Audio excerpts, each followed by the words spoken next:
এই চিত্র রাজধানীর পঙ্গু হাসপাতালের।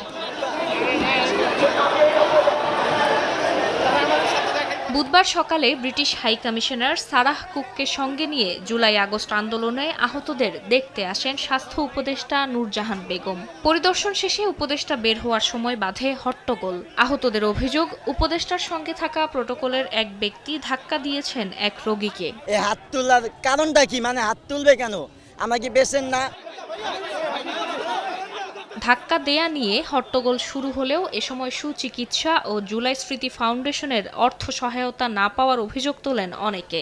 এ বিষয়ে উপদেষ্টাকে প্রশ্ন করার এক পর্যায়ে তোপের মুখে ফেলেন। এ সময় বিক্ষুব্ধরা উপদেষ্টার গাড়ির উপর উঠে যায়। পরে নিরাপত্তার স্বার্থে অন্য গাড়িতে কোনো মতে হাসপাতাল ত্যাগ করেন স্বাস্থ্য উপদেষ্টা। এ সময় হাসপাতালের গেট আটকে দিয়ে রাস্তা অবরোধ করে বিক্ষোভ করেন তারা।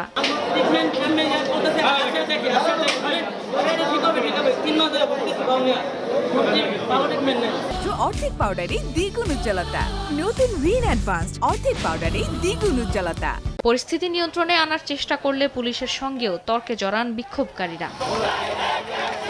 ফারজানা আক্তার, সময় সংবাদ, ঢাকা।